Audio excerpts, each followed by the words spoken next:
lagi sahabat-sahabat di dalam Tuhan.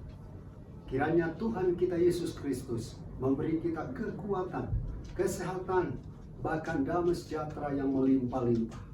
Firman Tuhan pada pagi hari ini dari kitab Yudas 1 ayat 1 dan 2. Dikatakan dari Yudas hamba Yesus Kristus dan saudara Yakobus kepada mereka yang terpanggil, yang dikasihi dalam Allah Bapa dan yang dipelihara untuk Yesus Kristus. Ayat 2, rahmat, damai sejahtera dan kasih kiranya melimpahi kamu. Sahabat-sahabat di dalam Tuhan, firman Tuhan pagi ini dahsyat sekali.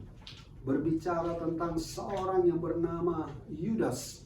Yudas ini adalah seorang rasul Tuhan Yesus. Dan Yudas ini adalah anak dari Yusuf dan Maria. Dan Yudas memiliki saudara Yakobus. Yudas ini juga adalah saudara tiri dari Tuhan kita Yesus Kristus. Karena itu sahabat-sahabat di dalam Tuhan, Yudas memiliki satu dorongan, satu doa yang hebat, satu pandangan yang luar biasa kepada orang-orang yang terpanggil di dalam Yesus Kristus, atau orang-orang yang dikasihi oleh Allah Bapa dan dipelihara di dalam Yesus Kristus. Ada 3 hal Rasul Yudas sampaikan. Yang pertama, Yudas mengatakan kepada orang-orang atau kepada pribadi-pribadi yang terpanggil dikasihi oleh Allah Bapa. Yang pertama, Rasul Yudas berkata bahwa mereka dipelihara untuk Yesus Kristus dan rahmat. Sahabat di dalam Tuhan, kata rahmat itu memiliki makna atau arti dikasihi. Jadi kalau rahmat Allah itu berarti dikasihi oleh Allah.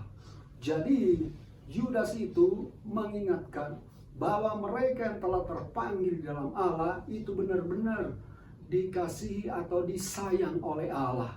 Demikian juga kita sahabat-sahabat di dalam Tuhan, saat kita ada di dalam Tuhan, saat kita sudah dipilih dan terpanggil, maka Tuhan selalu menyayangi kita. Kemudian dia juga berkata bahwa Tuhan akan mencurahkan damai sejahtera.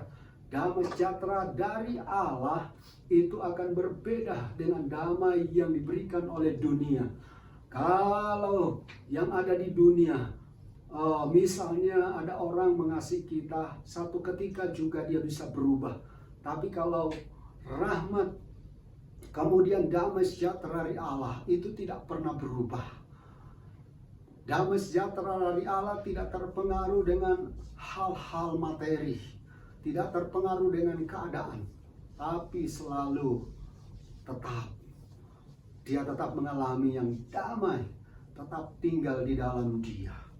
Yang ketiga, dikatakan bahwa dan kasih Rasul Yudas mendorong setiap orang-orang yang terpanggil di dalam Allah untuk hidup di dalam kasih. Kitab Korintus berkata bahwa kasih itu sabar, kasih itu murah hati, kasih itu lemah lembut, dan seterusnya. Jadi kita perlu mengenal kasih yang sesungguhnya yang dianugerahkan kepada kita oleh Allah. Kita belajar sabar, kita belajar lemah lembut, kita belajar mengasihi dan segala macam. Karena itu sahabat-sahabat di dalam Tuhan, betapa indahnya kalau kita ini mengenal Allah dengan baik. Betapa indahnya kalau kita terus berpegang pada firman Tuhan, sehingga kita bisa melakukan 3 hal ini. Selain kita disayang oleh Allah, kita mengalami damai sejahtera dari Allah, juga terus dibimbing untuk hidup di dalam kasih-Nya. Hamba berdoa buat sahabat-sahabat di dalam Tuhan, kiranya Tuhan mengurapi, kiranya Tuhan memberkati, sehingga setiap kami boleh hidup menyenangkan hati-Mu. Terima kasih Bapa, penuhilah kami Tuhan dengan rahmat-Mu, dan juga damai sejahtera dari Engkau, bahkan kasih-Mu yang melimpah. Hari ini sampai selamanya. Haleluya. Amin. Amin. Amin.